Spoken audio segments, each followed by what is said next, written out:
Hey YouTube. Today I'm going to be talking about my playthrough of Lords of the Fallen 1, also known as Lords of the Fallen 2014. And just to quickly summarize my thoughts on the game, it is not very good. I would say that out of every Souls-like that I have played, this is probably easily the worst one. Um, I'll try my best to list some of the positives. I think there are a few things that I can compliment on the game, but generally speaking, it's a pretty terrible game. And I don't think I can really recommend it unless it's under very like specific circumstances, which I'll go over in the video. Just to knock out the positives out of the way, there's really not that many. Right off the bat, I will say that you can tell that the developers put a decent amount of effort into the actual artwork for the equipment and the weapons in the actual menu screen. I think like it is a surprisingly high quality aspect of this otherwise extremely low quality video game, but I'll give credit where credit is due. Another positive is the uh, sort of voice acted sound bites that you find throughout the game. Now, to be honest with you, I don't really care too much for the lore in this game, but I can still respect that the developers actually fully voice acted all of these scrolls that you pick up throughout your playthrough, and I can appreciate that. I can appreciate that rather than just be like plain text that you have to read through, that they actually like had different. I don't know if it's different voice actors, but at least for a decent chunk of them, it did sound like you know different voices that sort of give you like this extra lore on the video game. Lastly, I'll drop a little bit of a compliment when it comes to the graphics. I mean, I know it's an old game, but I think for it being a 2014 game, um, honestly, it doesn't look too bad. It's actually kind of surprising how decent the game looks from a graphical perspective, at least. I mean, I'm not a huge fan of like what's the right word, like the theming, like the atmosphere, but just like looking at the graphics objectively. I think that the game holds up pretty reasonably well considering it's, you know, over 10 years old. That's pretty much all the positives I can think of. There's quite a large number of negatives to get through. It's hard to know where to begin, but I'll start with the first thing that immediately came to mind, at least when I first booted up the game, which was the camera wobble. I don't know what these guys were thinking when they made the camera shake like this. For anyone that's played Mario 64, kind of, I guess, sort of the lore in that game is that the camera in Mario 64 is a Lakitu, like filming Mario, as you're playing the game. And I like to think that the camera in this game is like if you had a Lakitu, but he was drunk. Um, Basically, anytime you hit an enemy or you block an attack or like something happens on the screen shakes so much that it's nauseating. It's honestly kind of hilarious how how crazy the screen shake is. I think that, the more you play the game, the more you get used to it. I mean, it's similar to like humans getting used to like their own shitty smell or maybe getting used to like a lot of noise just because once you've been in a certain environment for long enough, you just become accustomed to it. Like someone that lives next to the train tracks is going to be used to the sound of the freaking train going next to their house. Whereas, someone that's never lived like that, it's going to feel like this very crazy experience. And that's the best way I can describe the camera here is that this is really at its worst when you first boot up the game, but the more you play it, you almost like forget about it. But that doesn't excuse the fact that this camera shake is absolutely horrible. Again, I'm only speaking for myself. Maybe other people that play this game, they experience the pain of this camera shaking like this throughout the whole playthrough. But I kind of like towards the end of the game, I like didn't even notice it anymore, and it was kind of funny when I was watching someone else play the game. Uh, that's like immediately the first thing that they mentioned when they first booted up the game is the camera. And it's funny because I did the same thing. We both did the same thing. Is going to the settings and checking like, is there a way to turn this off? And yeah, there isn't. I don't know what was going on in the office or who was responsible for putting this in the game, but they are absolutely out of their mind. Surely there had to be at least one person in the developer team that might have recommended, like, hey guys, maybe we shouldn't make the camera do this. I don't think this is a good idea. And I don't know if the developer team is just a bunch of yes men or they're all like freaking on drugs or something. It kind of blows my mind that this even made it to the finished product. And many of the other negative aspects of this game are also, quite frankly, completely mind blowing how they made it to the end game. The next thing I'm going to talk about is the combat. Now, obviously, back when this game came out, there weren't too many Souls likes out there. So, um, pretty much just going off of memory, the only thing that was probably out at the time is like Dark Souls 1, maybe Dark Souls 2. I honestly can't remember when Dark Souls 2 came out, but the point is that when this game released, like there was no Neo, there was no Kazan, there was no Lies of P.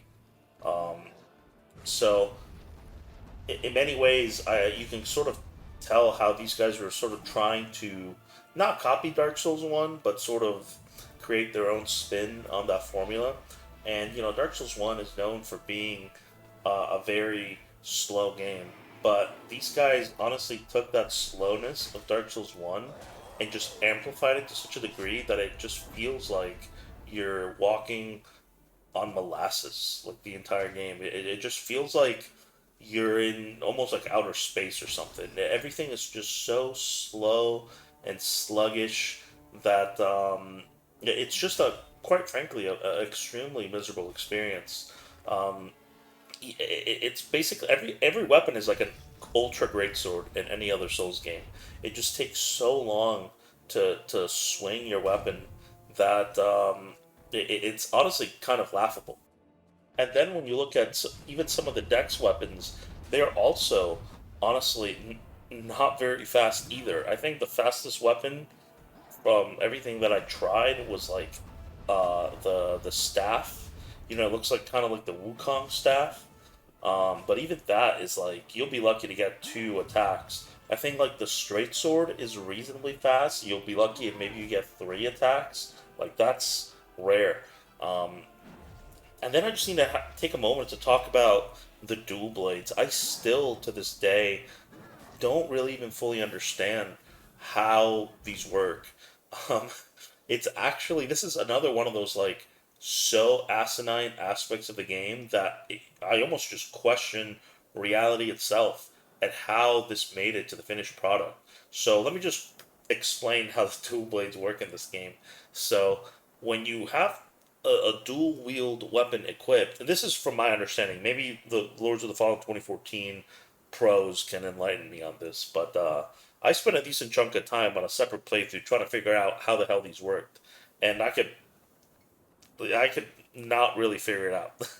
But basically, when you have a not two-handed, but dual-wield weapon equipped, your R1 swings, your right arm, and then your L1 swings your left hand. And I was trying to figure out like how do I do like the dual wield moveset, right? Because when you hit R1, you're basically just doing a one-handed moveset, but just with your right arm, and same thing when you hit L1 with your left arm. And Lords of the Fallen 1 has this kind of weird mechanic where if you time your attack at the right time, you'll almost hear like a sound effect. And I'm pretty sure this is like a perfect attack. I don't know the exact name of the mechanic, but essentially, when you time the button press correctly, you will get a sound cue, and then with the dual blades on the third attack, I will like Harkin will basically swing both dual blades. But like if that is indeed the dual blade move set, to be like you're never going to get it because you have to swing three total times to get this attack to come out. And I just feel like in this game everything is so slow that again it's rare for you to get three attacks in against anything. So it almost like defeats the purpose of these like fast dexterity weapons because most likely you're either going to get like a running attack or maybe like one attack against most encounters in the game. So the dual blades seem like so unplayable. I mean, again, I'll leave this disclaimer. Maybe there's some fundamental thing that I just do not understand about how these work. I feel like I tried looking and I just could not find a lot of information on this, but it's honestly quite laughable how they made these work. Like, I mean, just look at like other games, even like Dark Souls. I think Dark Souls 2 has the power stancing, right? And when you have a weapon power stance, I think you hit it's either L1 or L2, and you'll get like this sort of two-handed moveset, right? And if you hit R1, you'll get the one-handed moveset. So I don't know what in the hell these guys were thinking when they made these dual wield weapons work like this. They're such a meme. Like I really fully believe that these weapons are like completely unplayable. Now talking about the roll, I mean obviously just like everything else in the game that feels slow and sluggish and unresponsive, we have the roll as well. There are so many times where like I've tried rolling through something and it just feels kind of random whether you get hit or not.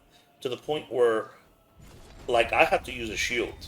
And just to put it in perspective, like every single Souls game I have ever played, unless it is a game that is based on parrying, like Sekiro, Lies of P, Kazan, unless it's like a parry-based game or a game where you almost like have to block. A good example is something like Neo.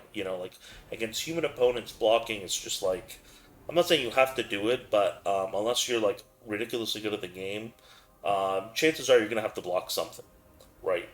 Um, but generally speaking, like especially with like FromSoft Souls games, I will never use a shield. Like I've always relied on rolling through attacks. Just find that to be more fun and rewarding than just like holding shield and blocking attacks. But your role in Lords of the Fallen 2014 is just so unreliable and it is so bad that I feel like you're almost like forced to use a shield. Another comically bad aspect of the role is that when you actually look at the bosses in this game, they have extremely primitive movesets. Like movesets that are in any other Souls game, um, would be like a tutorial boss. But because Harkin or you, the main character, are just so slow, um, you still end up getting hit by these moves. And honestly, the best example of this is the final boss, Antanas, or I think his technical name is Judge. Um, and like this boss has like I'm not even joking, like two attacks, three attacks, but they have this like really large AOE, and it just felt like no matter what I did, I would always get hit, especially when like he slams the ground and it creates like this shockwave. Like like I swear that had 100% hit rate when I try fighting this boss. So it's like when you look at whether it be my video or just another video of the Antanas boss fight, if you're thinking in terms of Dark Souls or any Souls like that actually plays well, and you look at Antanas' moveset, you got to think like, well, this is like a silent demon. This is like I would expect this from like the second boss in the game, but in this game it's the final boss, and he's actually kind of hard because you just cannot like dodge anything in this game. Now I'm just going to talk about like the exploration, I guess, just like the traversal, the levels and whatnot. And I think this was a game that pretty early on I kind of realized that I would have to use a guide for, because the game is just such a chore to play that I can't even be bothered to like spend any more time than I need to in this video game. Um, and honestly, there's so much like cryptic stuff in Lords of the Fallen One that I find the guide to be maybe I'm just an idiot, but if if I knew someone and were playing this game, I would like strongly, and I mean very strongly, recommend using a guide. So in my playthrough, I actually got pretty much most of the collectibles. I don't think I got every single collectible, but I got most of them. I think I might have missed like a few. And I take no credit in this. This is basically me following someone else's playthrough, like to the T, like following like it's the Holy Bible itself. Um, And for some of these later areas, specifically the DLC, um, these areas are just so bad that I would have like lost my mind without the guide. It's kind of similar to Etrian Odyssey. Now, I don't want to compare Etrian Odyssey 1 to Lords of the Fallen. I mean, they're two completely different genres. But, like, there are just some games that I just don't have the patience to get through without a guide, and this is most certainly one of them. And again, one of the big reasons is just that it is just so miserable to play that you know I just imagine playing this without a guide and like getting lost on where to go, and like that would just entail me spending more time playing Lords of the Fallen 2014. So basically the way I played this game is I would load up the guy's playthrough that I'm following, and I would almost like have to study it. I'd watch like 15 minutes of it and be like, okay, this is where I go, and this is what I get, and there's this hidden collectible here, and that's basically what I did um, throughout the game. And yeah, I take no shame in it. If it wasn't for following that guide, I most likely would have not finished the game. So now that I've talked about that, I want to talk about the areas. This game has some of the most asinine levels I've ever experienced in my life. And it's funny because the game doesn't really start out that bad. Like the first sort of like part of the game, like area, I guess if you can call it that, is serviceable enough.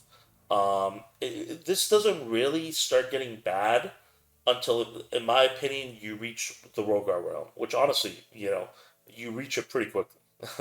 I mean, it's basically after the third boss of the game. Now, there's two instances of you going to the Rogar realm, and in my head, I just call it Rogar realm 1 and Rogar realm 2, right? And the 2 being the one that is later in the game. Um, and Rogar realm 1 is still somewhat manageable, but I still hate it. I still hate it. I hate how it looks. I hate everything about it. It's just confusing to navigate. Everything just kind of looks the same. And even like as soon as you enter Rogar Realm 1, you have to go into these two rooms and like open this main gate. And the rooms are like these circular fucking hellholes, and it's all so confusing. And again, everything has this washed out look, and it all looks the same. It's truly, truly horrible. Um, I think the area maybe gets slightly better after you open the gate, but even so, like I still really just don't like it. Maybe like the sort of like more open areas of Rogar Realm 1 are a little more manageable because I guess it's just a little bit easier to get my bearings. But as soon as like I'm inside a structure, uh, I just want to turn the game off immediately. I mean, and I just think like while this whole time I'm playing this, I'm like, man, if I did not have a guide, like I could not do this. I just could not. Like I would not have the patience um, to get through this shit. And let me tell you, like, as soon as you get to Rogar Realm 1, every area after that is just, like, somehow, if you can believe it, gets worse and worse and worse, right? So after you finish Rogar Realm 1, you go to, like, this prison area. And oh my god, this prison level it's like actually hell. I mean, I guess to their credit, if they were trying to make a place that you don't want to be in, they have succeeded, but at the cost of making the game even more miserable to play.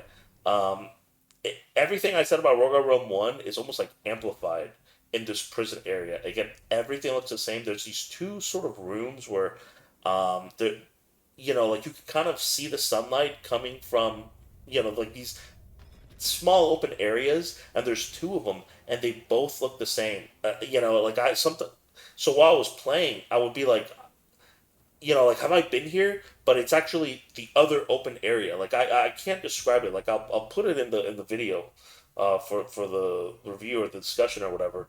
That like these two places look almost identical, and then when you're not here, like you're in this just cramped claustrophobic maze. And I guess I might as well go into this tangent because this happened to me in the game. So.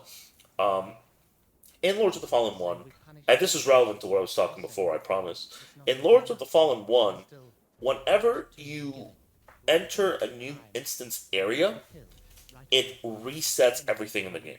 Okay, so in this sort of prison level, there is a door that was previously locked from the other side. You know, in the what I would consider like the first area of the game or the second area, I guess. I mean, I kind of consider everything before Rogar Realm One just area number one. And you know, like at this point, I've already been in this prison for a decent chunk of time, and I'm meticulously clearing out the enemies. Um, and it was funny because I was watching the guide, and the person in the playthrough that I was watching did not go through that door, and I was sitting there wondering. I was like, man, I wonder what's through that door. Like, why didn't he go through that door? Um, and guys, I went through the door, and I appeared back in area number one, which again, mind you, I have no reason to be here. Like, there's literally like no reason to take this quote unquote shortcut. Um, and my heart just sank. And when I went back to the prison level, sure enough, every fucking enemy had respawned. I almost like my soul was crushed when this happened. And I just have to call out this quote unquote shortcut because it serves no purpose. What were they thinking when they put this shit in the game? Like, either they are morons or they are just evil bastards and they knew that this would respawn the enemies and they just did that to fuck with you regardless whether they're just morons or psychotic bastards. Regardless, it is still a problem. um and yeah, like I had to go clear out all this shit all over again. It was completely miserable. And again, guys, since the combat is so bad, clearing out these enemies is not an enjoyable experience. Okay, it blows. And then once you get through the prison, you get a little bit of a break. I think you basically go to the Citadel and you have to climb to the top, which is pretty short, and you fight a boss, and then you got to go back to the Rogar Realm, and this is what I call Rogar Realm 2. And oh my god, this fucking area is a nightmare. And it's funny that every time I describe a new area, I'm almost like hyping it up more than the previous one, but I swear they are this bad. And each later area gets progressively worse and worse and worse to the point that it makes Rogar Realm 1 look like a park. Look like a place you want to hang out at because the later areas are so much worse. And the thing about Rogar Realm 2 is that, again, it continues the same sort of theming of Rogar Realm 1, where you just cannot tell where the hell you are because everything looks the same and it has this freaking, like, washed out, like, dark blue look. And it sucks. It's so bad. Like, the area looks like shit. Like, it doesn't look interesting at all on a thematic level. It's hell to play, and it's just everything about it is bad. I can't say a single positive thing about it. And to add insult to injury, Rogar Realm 2 is split into two different instance areas, okay? And you will get lost. I swear I got freaking lost even following the guide. Um and every single fucking time that you go to the other instance area, it respawns every single godforsaken enemy. And you have to clear this shit all over again. It is a complete, utter nightmare. It is one of the worst levels ever. Ever. Like this shit makes like the Lake of Rot and Elden Ring look good. I mean, it is like a contender for like top five worst areas ever created in a Souls game. Literally worse than Wu Chang. Even though I complained a lot about the Wu Chang levels, it wasn't really the layout of the level itself, it was the traps that the developers put in the game. But despite the Wu Chang levels being so miserable to get through, I would still pick any area in Wu Chang over Rogar Realm 2 and Lords of the Fallen 2014. If I had to do this area without a guide, I would have gone insane. Seriously, I would have lost my sanity. It's that bad. And you think it possibly can't get worse than Rogar Realm 2. It just can't. How could there be a worse area than Rogar Realm 2? I mean, it's impossible. But somehow, Lords of the Fallen 1 manages to top itself when it comes to how bad it actually is. And of course, the area I'm talking about is Ancient Labyrinth, which is the DLC of this game. I often see this go on sale for, I think, like 99 cents. Let me tell you something. This is so bad. that the developers should be paying you to play it instead of the other way around. It's hard to know where to begin, but just to briefly describe the layout of this atrocity, um, it's basically the circular section that has there's multiple sections and they're all a circle, and you pull these levers, and it sort of rotates that given section of the level. So, one of the biggest problems of this area is that, similar to Rogar Realm, it all looks the same. It just seems almost impossible to get your bearings. Even following the guide, this was miserable. And I'll fully say that if it wasn't for following a guide, this is something that I would put in like a jail, like for prisoners to play. Like if a prisoner is acting out of line, I would send them to solitary so that they can play through Ancient Labyrinth by themselves. They're not allowed to get out of solitary until the like work their way through this level. I mean, it is that bad.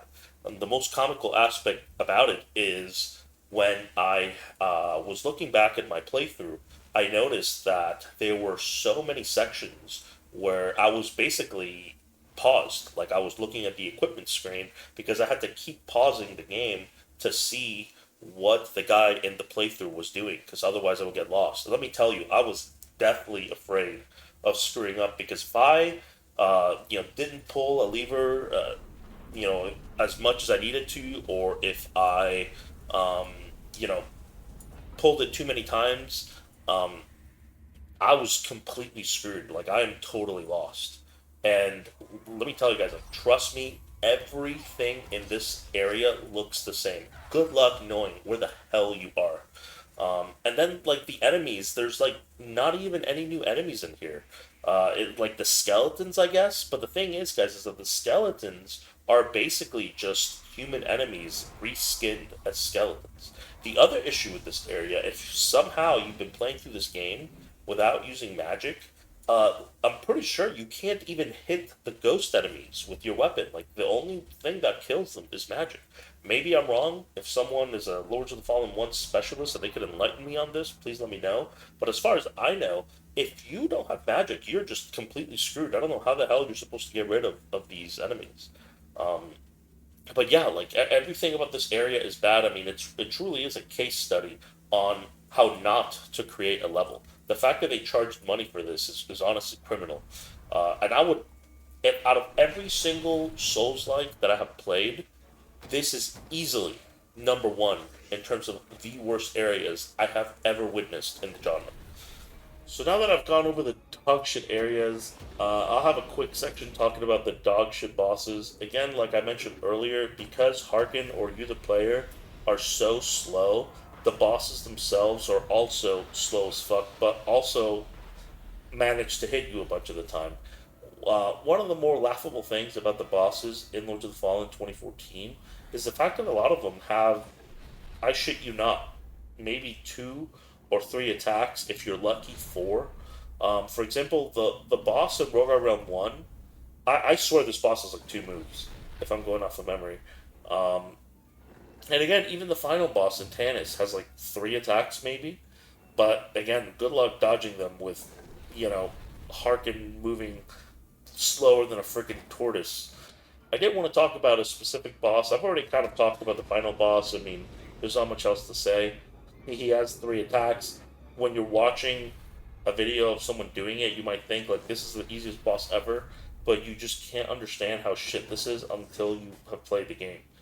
But the other boss I wanted to talk about is the boss in Ancient Labyrinth, because this boss has basically almost like four phases in a way. They have this sort of barrier protecting them, and it has sort of four levels. And the thing is that this boss has this attack that basically one shots you. And I think what you're supposed to do to avoid the one shot is to run behind this pillar, but they don't. I swear they barely give you enough time to do it. So the method I used is what the guy in the playthrough did, which is I guess I have to quickly talk about the spells so this makes sense. So the first spell you get in this game, no matter what tree that you pick, is like you summon almost like this clone of yourself. that has a hitbox. I'm pretty sure it has health. And they all kind of do different things, but for all three uh, schools of magic, they kind of just stand there. And what the guy in the playthrough would do is when the Ancient Labyrinth boss did its sort of one hit attack, it would summon the clone, and the clone would like tank the one shot, and you would live. And that's what I ended up doing to beat the boss. Of course, I wouldn't have known this just playing the game blind, but this boss is very, very miserable to play because if you screw this up, like second, third phase in, yeah, I mean, you have to do this shit all over again. And similar to most other bosses, this boss also, barely has any attacks, and it's just an overall miserable experience. So I think pretty much every single boss in the game is garbage. Then there's the Annihilator. I kind of have to talk a little bit about the Annihilator. This is the boss in Rogue Realm 2, and uh, the Annihilator has this attack that it's it's like an electric beam, and it stun locks you. And I shit you not, I don't know how to avoid this. I don't know how to avoid this move. And again, it's hilarious because when I was watching someone else play through the game, um, they also. I don't think I saw them fight the boss, but they let me know that they had no idea how to avoid this sort of electric laser beam attack that the Annihilator does. And basically, when I played the game, I just ended up tanking it until I just brute forced my way through the boss. The thing is, guys, is that learning these bosses is just simply not worth it. They are all so bad, and I just think it's not really possible to have a good boss in this game because controlling your character is so shit that no matter what they do, even if they made a fast, aggressive boss, like you're gonna get completely destroyed. It's almost like you're playing as a slug. You're literally a snail. That's what it feels like when you control your character in this game. You just have so little movement, and all your attacks take so long that they almost like have to make the bosses these slow, boring fights. Now I want to talk about the potions because this is another one of those as I mentioned earlier in the video, the decisions that were made in this game sometimes are so laughably bad that it's genuinely mind blowing, and this is another one of those decisions. So the way potions work in this game is you find empty potion bottles throughout your playthrough, and they fill when you go to the checkpoint. Simple enough, right?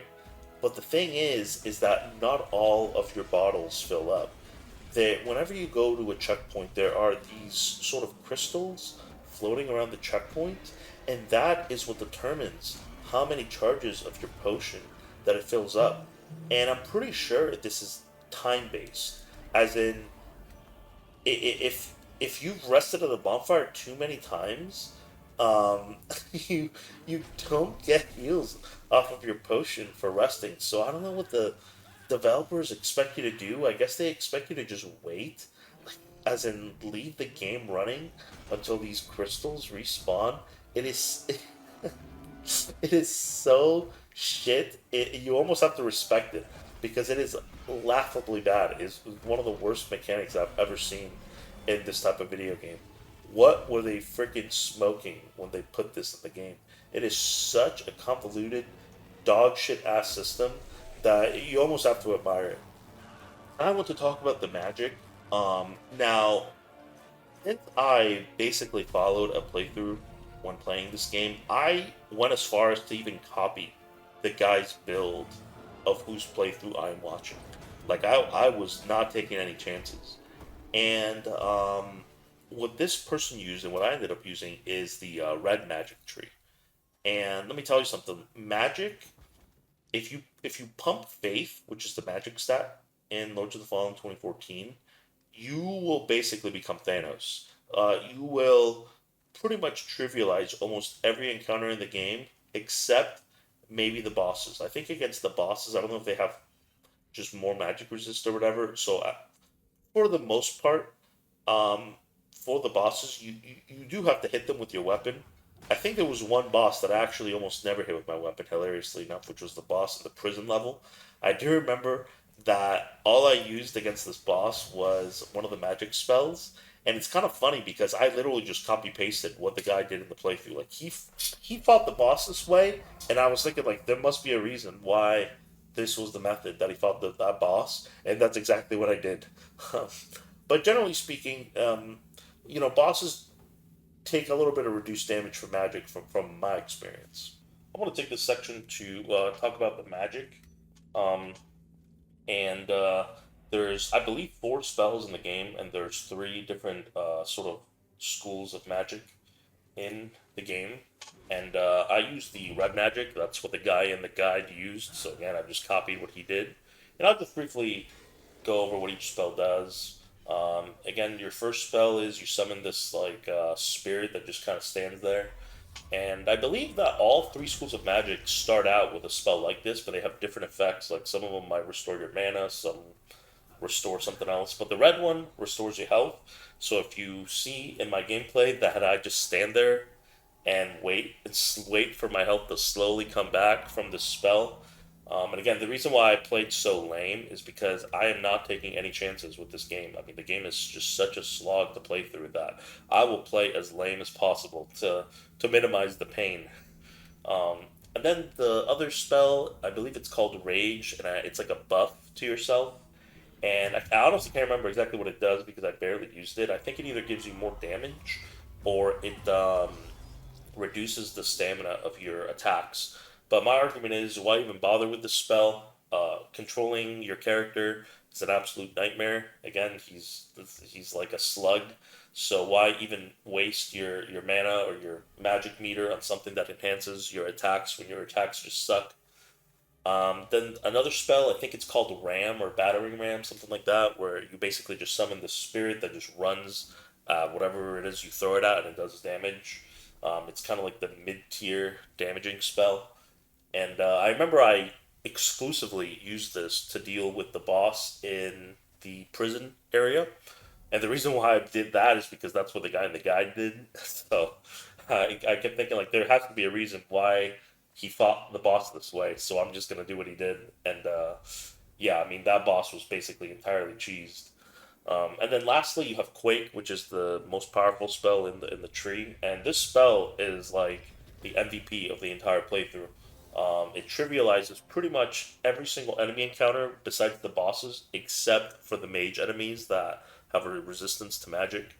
And it's kind of hilarious because you have some enemies that go from being like a complete nightmare to fight to them dying in one hit. And when I go over the enemies, I will explain why cheesing the game with this spell, in my opinion, is a little bit necessary. But I'll go over that in a second. But essentially, what Quake is that you summon this spirit and he just slams the ground with a hammer and it does a shit ton of damage. And again, it pretty much one shotted every enemy that I ran into except the mages throughout the playthrough. I say, it's not even enough. We are still Now, just to talk about the pursuing. Whoever commits the enemies crime or a must specific be enemy killed. that, in my opinion, justifies the abuse of the Quake spell are these elite shield enemies. And these guys are literally demons from hell. Like, these are one of the most horribly designed enemies I've ever seen. I don't know if I've mentioned this before in any of my previous videos, but I'll mention it here.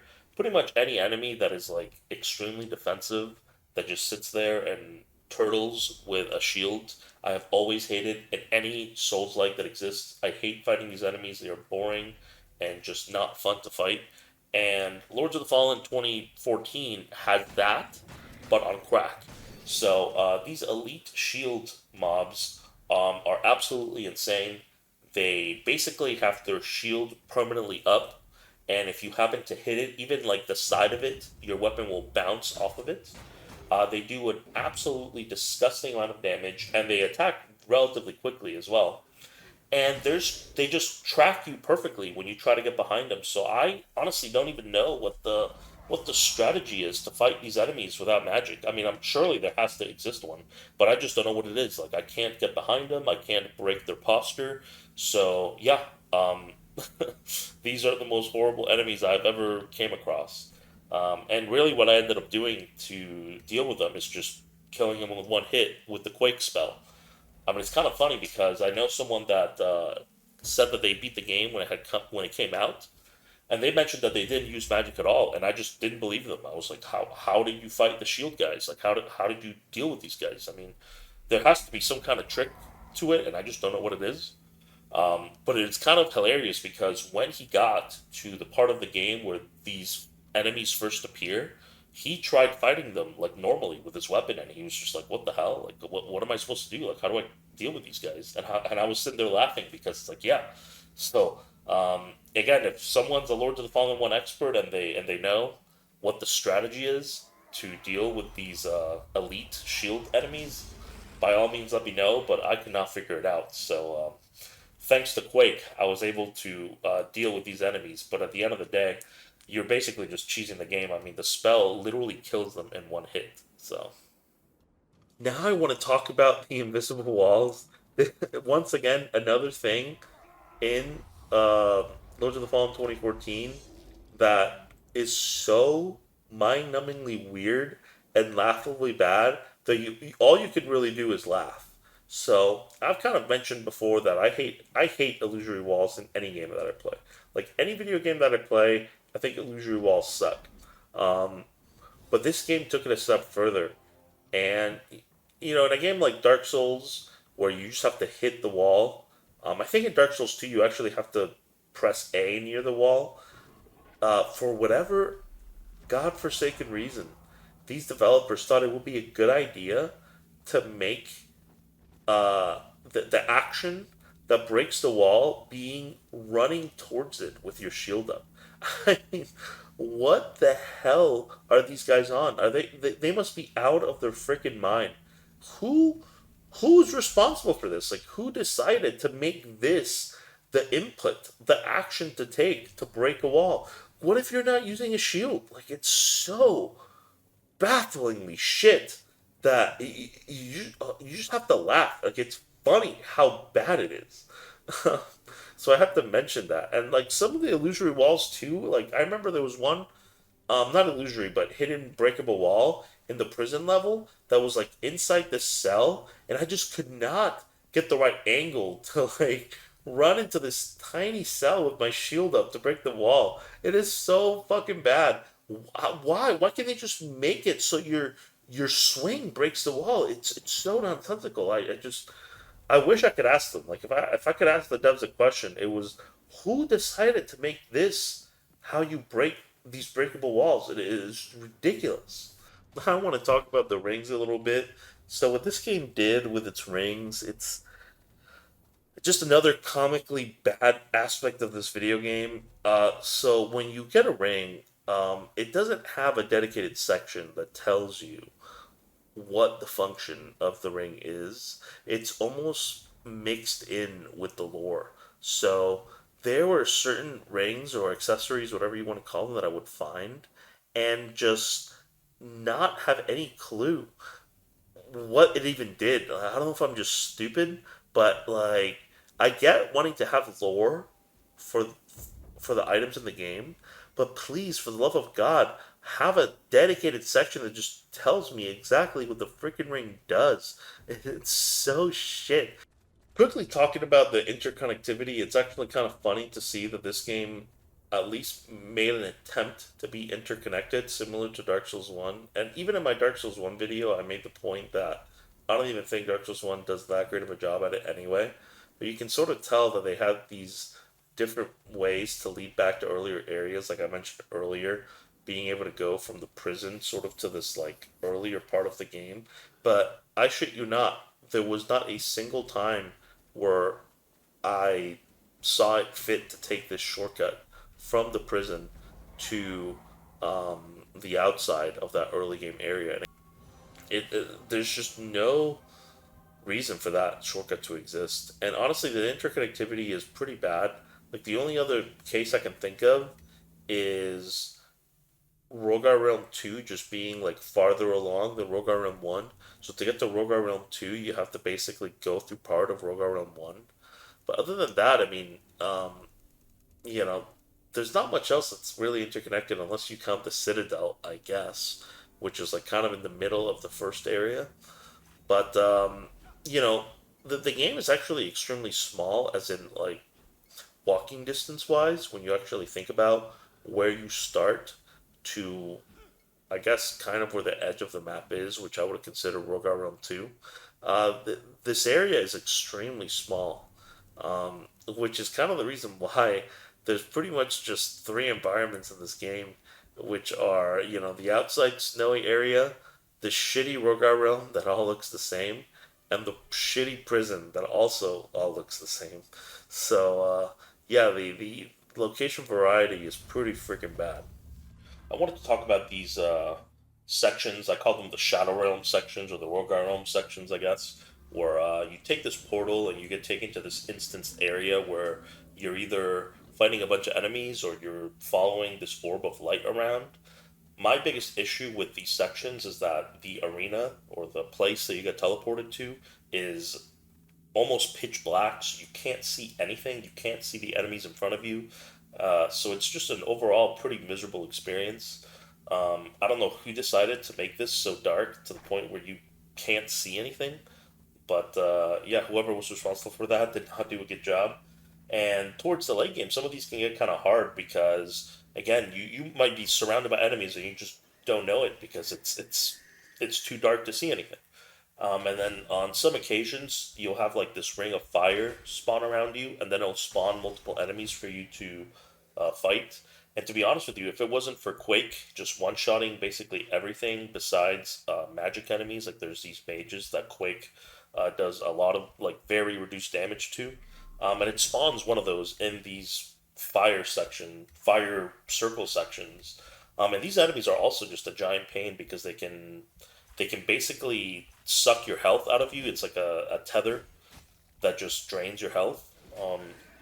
So overall, these I thought these sections were really bad, and towards the late game, I was really dreading doing them. But sometimes they have important stuff like bottles and stuff. So um, again, I pretty much just followed what the walkthrough was that I was following.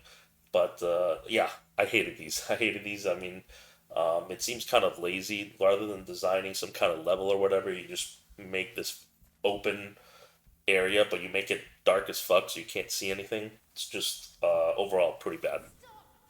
There's a quick part about the story that I want to talk about that I thought was laughably bad, and it was the Yetka side plot. And basically, what it is you meet this character fairly on in the game.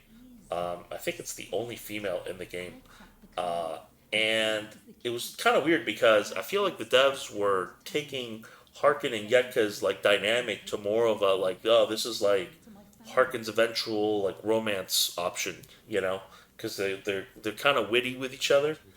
Um, like I said, I never really cared too for any of these characters or the story in general, but I thought it was kind of hilarious how you do all this shit for Yetka throughout the game. I mean, you see her, in the first area, you see her in the Rogar Realm 1, I think you see her again later on. I think you see her like total of three or four times, and it's this whole sort of subplot of her looking for her family.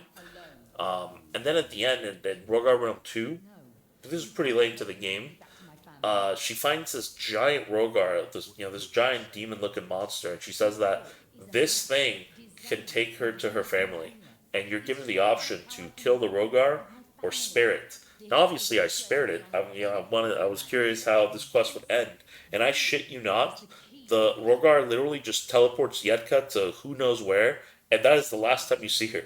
I mean, it's laughably bad. Uh, I kind of meme about it now. I always meme that what happened to Yetka, but imagine being someone that legitimately actually cared about this character. It's just such a slap in the face. I don't really understand it, but again, maybe someone out there likes it, but I thought it was complete garbage. The only kind of interesting side quest that I can think of is maybe the one with the head knight guy who like hates you, like he freaking hates Harkin because he's a criminal. And at the very end of the game, you actually get to fight him and kill him, and I guess that's kind of satisfying. But I guess that's it. I mean, I guess Kazlo was kind of cool. I was actually a little bit sad when he died, but he's also kind of like a spirit too. I still don't really even know what Kazlo is, because there's a section towards the end of the game where you're talking to like these spirit beings, and Kazlo was there. But then, right when you go to the top of the Citadel to fight the final boss, you see that Kazlo's dead. But regardless, I mean, let's be real, you don't actually even see Kazlo that often. Um, the story of this game is just very. It's like there's all this lore about the world in those like items that are voice acted that just give you exposition. But in terms of the story itself, I feel like there's not that much going on. It's basically you're Harkin and you're charged with killing the Rogar, and you help Yetka do some bullshit and you never see her again. There's this side plot with these two knight characters, which I can barely even remember. They like defected from you know their unit or whatever, and the douchebag like leader knight wants to kill them. Um, it's it's just really bad. I can't even remember how it finished. It was that forgettable.